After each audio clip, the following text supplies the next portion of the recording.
Hey, I couldn't control myself. I ended up having some caffeine, and I found a passage of God's words that are really cool. In summary, the various aspects of self knowledge essentially consist of the following: knowledge of whether one's caliber is high or low, knowledge of one's character, knowledge of the intents and motives one has in their actions, knowledge of the corrupt disposition and nature essence that one reveals, knowledge of one's preferences and pursuit, knowledge of the path one walks, knowledge of one's views on things, knowledge of one's outlook on life and values, and knowledge of one's attitude toward God and the truth. Self-knowledge is mainly comprised of these aspects.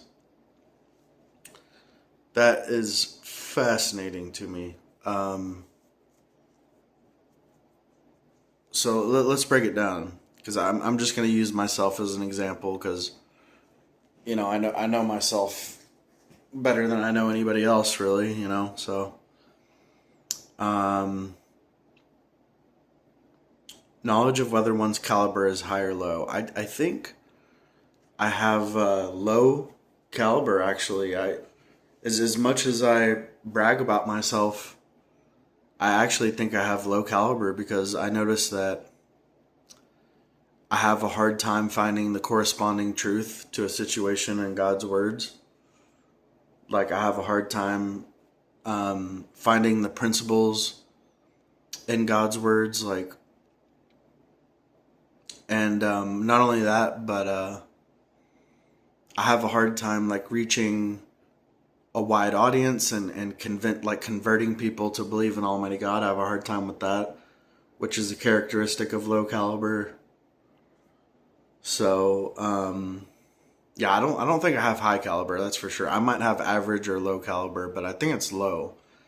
I think it's low caliber, which is, it's an innate condition. It's the caliber that God gave me, and if my caliber was any higher, I'd probably be really arrogant. So I just submit to God's arrangements. Knowledge of the intents and motives one has in their actions. Well, the intents and motives of my actions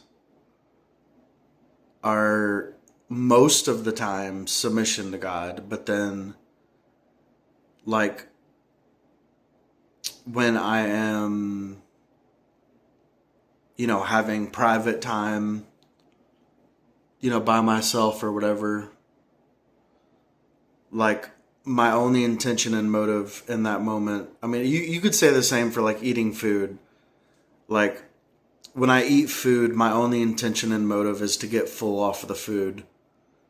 And likewise, in private time, I'm willing to do almost anything to just be finished, to reach climax or whatever, and so, I mean, and the reason why I bring that up, because that is an embarrassing and kind of weird thing to bring up, but the reason why I bring it up is because, there are some things that I've looked at and some things that I've said to people that are wildly inappropriate, all for the sake of, that intent and that motive, which is to just reach climax or whatever, to be finished with it, to be done, I'm not I don't know if I can say this word on TikTok, but there's a word that people use, which is gooner, which is people who just they goon or whatever, they just stay in that state of self-pleasure and without reaching climax. And I'm definitely not one of those, because I want to reach climax as quickly as possible, get the thing done as quickly as possible, and just move on with my life. That's not something I want to spend a lot of time on, knowledge of the corrupt disposition and nature essence that one reveals. I know I have, I've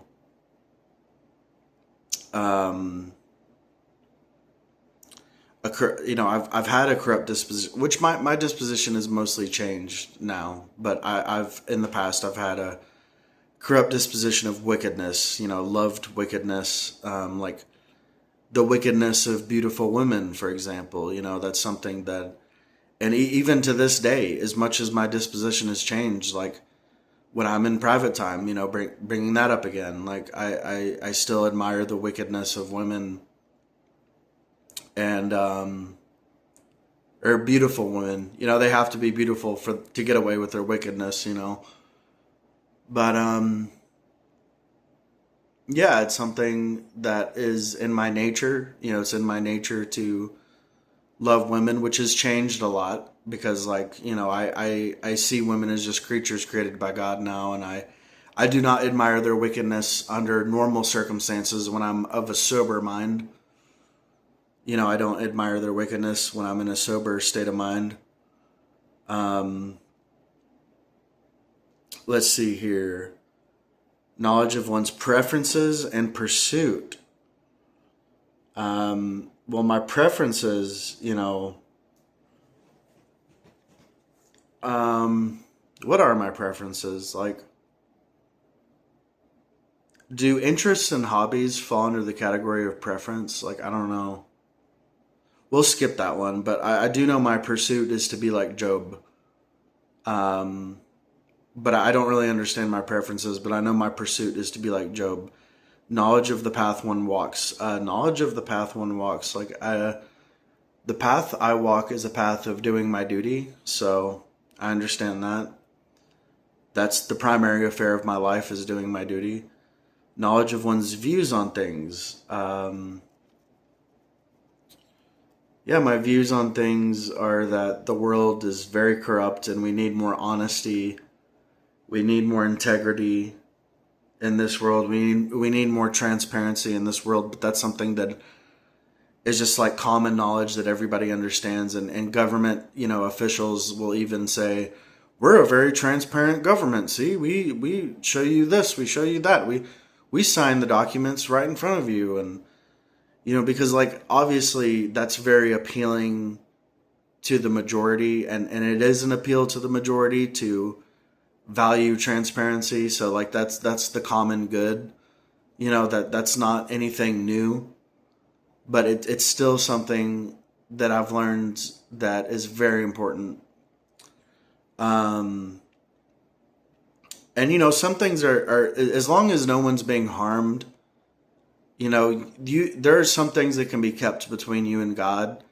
If no one is being harmed in the process, like if you're not doing anything illegal, then there are some things you can keep between you and God. Like, for example, there are some things that I look at online. They're not illegal, but they're really disgusting, and it'd be really embarrassing if anybody knew what I looked at. People would think I was gay if they knew some of the stuff I looked at, or they would think I was like a zoophile or something. Like, they'd think I was a total creep. Like, if they knew some of the stuff I looked at, which I'm not. I mean, it's just stuff that's kept between me and God. A lot of it's like just animated, like, stuff, and, it's just disgusting, but it's not illegal, and but it is disgusting, and it's stuff that's just kept between me and God. I know God knows about it. And I always, like last night, I was like, God, please let me just, like, get off to just, like, women's breasts or something, like something normal. I just want to get off to something normal, And, God didn't help me with that. He let me go down the rabbit hole of strange things. And, unfortunately, but I say unfortunately, it's unfortunate for me, but I mean, for God, he understands what needs to happen for the best outcome to be achieved, so, like, he knows that I need to have this ball and chain, on my ankle or whatever. Like, I need to be tied down to this corruption or this perversion or whatever you want to call it. Like, I have to have this, like, in my life to humble me, I guess, or I don't know exactly what the reason is why God is letting it stay in my life, but it's and it could just be a revelation of my demonic spirit, because I know demons are perverts, and as much as I fight it and fight it and fight it, like, deep down inside, when I'm alone and when I feel that I'm truly alone, like nobody's watching me, and when things are just kept between me and God, I'm definitely a pervert, and I hate that about myself. I don't like that about myself. I don't like it. It's not something that I like about myself. It's not something I'm proud of. It's something that's very embarrassing and it's very shameful, but it is a revelation of my demonic spirit. Because my spirit is a demon. And, but I love God with all my heart, and I submit to him, and my disposition has changed a lot, and I do my best for God. I do my duty for God, and I just be honest and transparent and open about as many things as I can be honest and open and transparent about. Like, I can't be totally transparent about everything because some things are just too embarrassing to talk about. I mean, even this is embarrassing to talk about right now, what I'm talking about. Like, I'm ashamed to have a demonic spirit. I'm ashamed of that.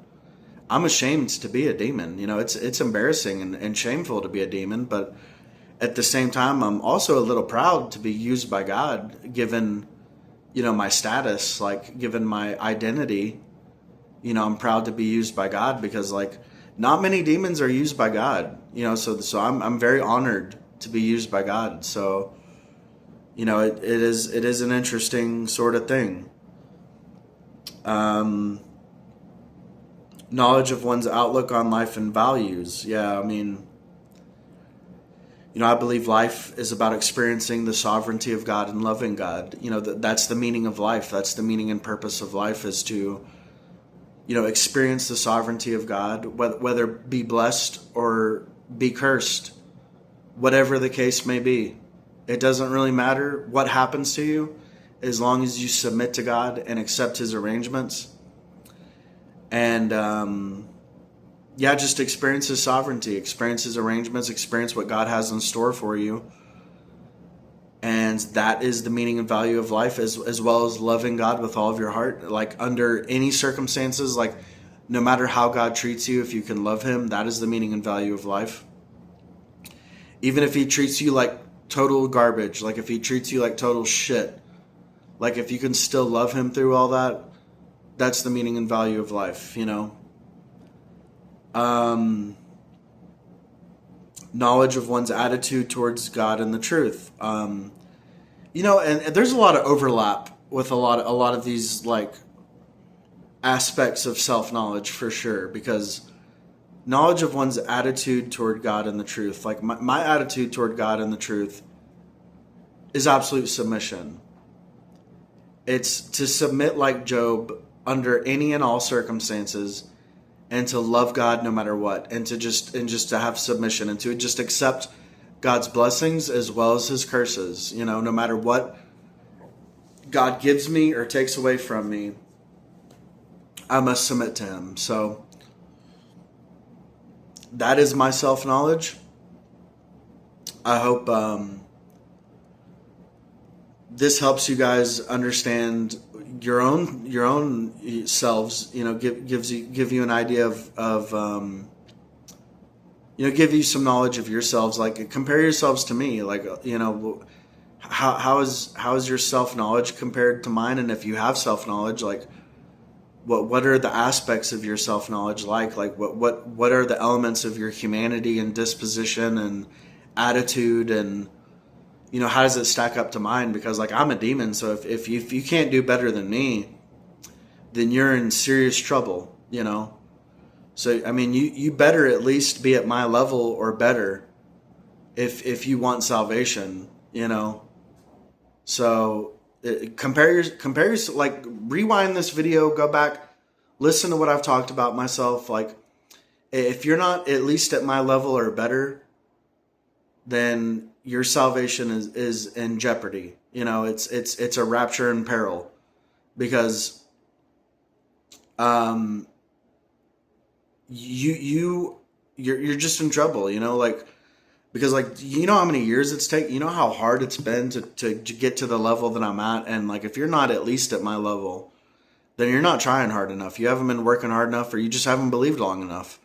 But I tell you, if you're not at my level, don't give up. Keep fighting, keep pursuing, keep trying.